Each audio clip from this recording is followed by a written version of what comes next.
केजरीवाल जी, बड़ी अजीब सी बात है, बड़ी अजीब सी बात है कि स्वामी प्रसाद मौर्य पर कुछ नहीं कहेंगे, स्टालिन पर कुछ नहीं कहेंगे, बल्कि सुर में सुर मिलाते हुए नजर आते हैं प्रियंक खड़गे, नजर आते हैं कार्ति चिदम्बरम, जी परमेश्वर, मतलब और फिर उसको फ्रीडम ऑफ स्पीच का यहाँ पर नाम दिया जा रहा है कि बड़ी अजीब सी बात है। मतलब सनातन को गाली देकर क्या भला करने की सोच रहा है क्या विपक्ष? देखिए, मैं इतना ही कहूँगा कि एक वो है कविता की लाइनें हैं कि बदनाम हुए बटमार मगर घर तो रखवालों ने लूटा। विपक्ष को इस समय चुनौती बीजेपी से कम अपने ही लोगों में से ज़्यादा है। बिल्कुल, क्योंकि देखिए, लोकतंत्र हर पार्टी में अच्छी चीज़ होती है, लेकिन लोकतंत्र अगर अनुशासन की छतरी के नीचे रहे तभी वो कुछ रिजल्ट दे पाता है। अगर वो छतरी बाहर हो जाए तो फिर वो लोकतंत्र जो है अराजकता में बदल जाता है। और इस समय जो विपक्ष को एकजुट होने की कोशिश हो रही है बहुत दिनों से, अगर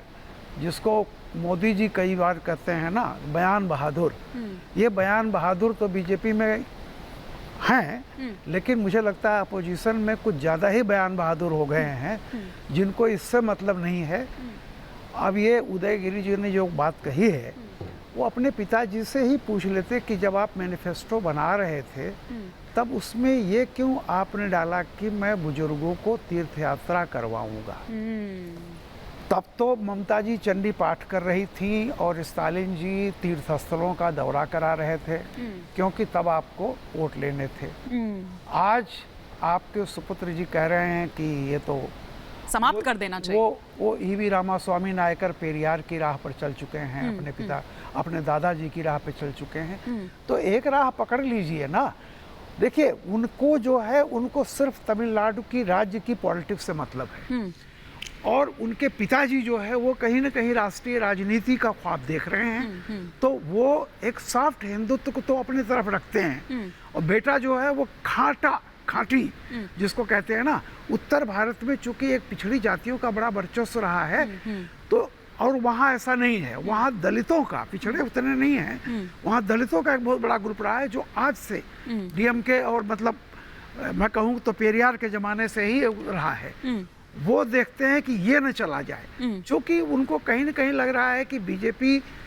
साउथ इंडिया में भी दरवाजे पर थोड़ा सा पहुँच गई है, चाहे वो तेलंगाना हो या उधर हो, एक डर है। तो वो इस डर में ऐसा बदहवास हुई है कि वो सीधे सीधे सनातन को किससे जोड़ दिया, मलेरिया डेंगू उससे। अब जाहिर सी बात है कि एक स्टैंड तो लेना पड़ेगा अपोजिशन को, कि आप ये नहीं कह सकते कि चुप हो सकते हैं, चुप रह जाएं, तटस्थ नहीं रह सकते